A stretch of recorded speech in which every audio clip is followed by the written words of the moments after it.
ಸ್ನೇಹಿತರೆ ಎಲ್ರಿಗೂ ನಮಸ್ಕಾರ. ನಿಮ್ಮ ಫೋನಲ್ಲಿ ಸ್ಟೋರೇಜ್ ಫುಲ್ ಆಗಿದ್ದರೆ ದಯವಿಟ್ಟು ಈ ಸೆಟ್ಟಿಂಗ್ನ ಆನ್ ಮಾಡ್ಕೊಳ್ಳಿ. ಪ್ಲೇಸ್ಟೋರಲ್ಲಿ ಈ ಸೆಟ್ಟಿಂಗ್ನ ಆನ್ ಮಾಡಬೇಕಾಗುತ್ತೆ. ದೇವರು ನಿಮ್ಮನ್ನೆಲ್ಲ ಚೆನ್ನಾಗಿಟ್ಟಿರಲಿ ಅಂತ ಹೇಳ್ತಾ ಈ ವಿಡಿಯೋ ಶುರು ಮಾಡೋಣ. ನೀವು ಪ್ಲೇಸ್ಟೋರ್ನ ಓಪನ್ ಮಾಡಿದ ಮೇಲೆ ಈ ರೀತಿಯಾದ ಒಂದು ಇಂಟರ್ಫೇಸ್ ಬರುತ್ತೆ. ಈ ರೀತಿ ಇಂಟರ್ಫೇಸ್ ಬಂದಾದ್ಮೇಲೆ ನಿಮ್ಮ ಪ್ರೊಫೈಲ್ ಮೇಲೆ ಕ್ಲಿಕ್ ಮಾಡ್ಕೊಳ್ಳಿ. ಮೇಲ್ಗಡೆ ಪ್ರೊಫೈಲ್ ಮೇಲೆ ಕ್ಲಿಕ್ ಮಾಡ್ಕೊಂಡಾದ್ಮೇಲೆ ಸ್ಕ್ರೋಲ್ ಡೌನ್ ಮಾಡಿದರೆ ಕೆಳಗಡೆ ಸೆಟ್ಟಿಂಗ್ಸ್ ಅಂತ ಒಂದು ಆಪ್ಷನ್ ಇದೆಯಲ್ಲ, ಈ ಆಪ್ಷನ್ ಮೇಲೆ ಕ್ಲಿಕ್ ಮಾಡ್ಕೊಳ್ಳಿ. ಇಲ್ಲಿ ಮೇಲ್ಗಡೆ ಜನರಲ್ ಅಂತ ಒಂದು ಆಪ್ಷನ್ ಇದೆಯಲ್ಲ, ಈ ಆಪ್ಷನ್ ಸೆಲೆಕ್ಟ್ ಮಾಡ್ಕೊಳ್ಳಿ.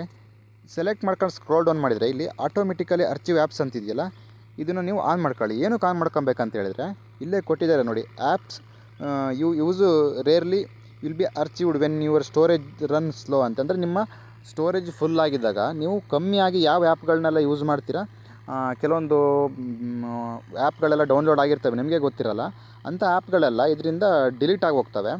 ಈ ಸೆಟ್ಟಿಂಗ್ನ ಆನ್ ಮಾಡ್ಕೊಂಡ್ರೆ ಆಟೋಮೆಟಿಕ್ಕಾಗಿ ಅರ್ಚಿವ್ ಆಗ್ತವೆ. ನಿಮ್ಮ ಸ್ಟೋರೇಜು ಫುಲ್ ಆಗಿರೋದು ಸ್ವಲ್ಪ ಮಿನಿಮೈಸ್ ಆಗುತ್ತೆ. ದಯವಿಟ್ಟು ಈ ಇನ್ಫಾರ್ಮೇಷನ್ನ ಆದಷ್ಟು ಜನರಿಗೆ ಶೇರ್ ಮಾಡಿ. Thank you.